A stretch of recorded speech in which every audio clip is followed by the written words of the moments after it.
अब इंडस्ट्री में एक ऐसा भी समय था जब अंडरवर्ल्ड का पूरा दबदबा बॉलीवुड फिल्म इंडस्ट्री में बरकरार था और अंडरवर्ल्ड के कहने पर तमाम निर्माता निर्देशक काम भी किया करते थे। यहाँ तक की खबरें ये भी आई कि अंडरवर्ल्ड का पैसा एक समय बॉलीवुड फिल्म इंडस्ट्री में लगा करता था। अब किसी भी सेलिब्रिटी का नाम जब भी अंडरवर्ल्ड के साथ जुड़ा है तो उन सेलिब्रिटियों की काफी ज्यादा आलोचनाएं की गई हैं। लेकिन एक ऐसा भी समय आया था जब संजय दत्त का नाम अंडरवर्ल्ड के साथ जुड़ा, लेकिन समय रहते उन्होंने अपनी छवि को सुधार लिया। अब संजय दत्त बॉलीवुड फिल्म इंडस्ट्री के ऐसे अभिनेताओं में से एक हैं जिनकी कंट्रोवर्शियल लाइफ काफी ज्यादा सुर्खियों में रही है। संजय दत्त और विवादों का पुराना नाता रहा है और उनकी विवादों की लिस्ट भी काफी ज्यादा बड़ी है। इसी कड़ी में हम आपको आज संजय दत्त और अंडरवर्ल्ड से जुड़ा एक ऐसा दिलचस्प किस्सा सुनाने वाले हैं जिसे जानने के बाद आप भी संजय दत्त की वाहवाही करेंगे। अब इंडस्ट्री में संजय दत्त के विवाद तो किसी से अछूते नहीं रहे। ड्रग्स से लेकर अंडरवर्ल्ड तक संबंध होने के आरोप संजय दत्त पर एक समय पर लग चुका है। वहीं संजय दत्त को लेकर एक और किस्सा भी काफी ज्यादा मशहूर है, जिसके बारे में बेहद ही कम लोगों को पता होगा। दरअसल एक बार संजय दत्त अपनी फिल्म की कांटे की शूटिंग के लिए गोवा गए थे, तो वहां 4 शूटर पिस्टल लेकर संजय दत्त को मारने के लिए ढूंढ रहे थे और इस बात का जिक्र एस हुसैन जैदी की किताब my name is Abu Salim में किया गया है। अब आप भी सोच रहे होंगे कि अंडरवर्ल्ड के साथ संजय दत्त का नाम जुड़ा था, लेकिन अंडरवर्ल्ड के ही लोग संजय दत्त को क्यों मारना चाहते थे, तो इसके पीछे की भी वजह हम आपको बता ही देते हैं। उस किताब के मुताबिक साल 2001 का दौर था जब अबू सलीम की डी कंपनी संग अनबन चल रही थी, यानी दाऊद के साथ उसके रिश्ते बिल्कुल भी ठीक नहीं थे। साल 2001 में दाऊद छोटा राजन और शकील के डर से अमेरिका चला गया।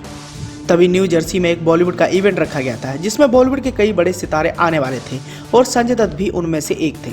अबू सलीम और संजय दत्त के बीच में दोस्ती का एक रिश्ता था। अबू सलीम ने संजय दत्त को फोन किया और इवेंट में मिलने की ख्वाहिश जताई। आगे my name is Abu Salim किताब के मुताबिक बताया गया कि इस प्रोग्राम के बारे में संजय दत्त और अबू सलीम ही जानते थे, लेकिन छोटा शकील की गैंग से अबू सलीम के एक इन्फॉर्मर का फोन आता है जो उसे बताता है कि छोटा शकील ने उन्हें इस इवेंट में अबू को मारने की प्लानिंग कर ली है। पूरे स्टेडियम की रेकी भी कर ली गई और देख लिया कि अबू को कब और कैसे शूट करना है। अब जाहिर सी बात है अबू सलीम को मारने की प्लानिंग की जा रही थी। जब इस बारे में उसे पता चला तो वो भी काफी ज्यादा हैरान रह गया, लेकिन अबू सलीम ने यहाँ पर एक बड़ा खेल खेला और पासा पलट गया। अबू सलीम ने बात बस संजय दत्त से की थी। ऐसे में अबू सलीम को आखिर में अपना प्लान कैंसिल करना पड़ा। अबू सलीम को यहाँ पर पता चल गया था कि संजय दत्त ने ही छोटा शकील को उनके इस प्लान के बारे में बताया होगा और अब वो संजय दत्त का दुश्मन बन गया, यानी अबू सलीम अब संजय दत्त को मारने की प्लानिंग करने लगे। गुस्से की तिलमिलाहट में अबू सलीम ने संजय दत्त को मारने का एक बढ़िया प्लान बनाया। इस बात के 4 महीने बाद जब संजय दत्त फिल्म अपने कांटे की शूटिंग कर रहे थे, तभी उन्होंने सोचा कि संजय दत्त को शूट करवा दूंगा।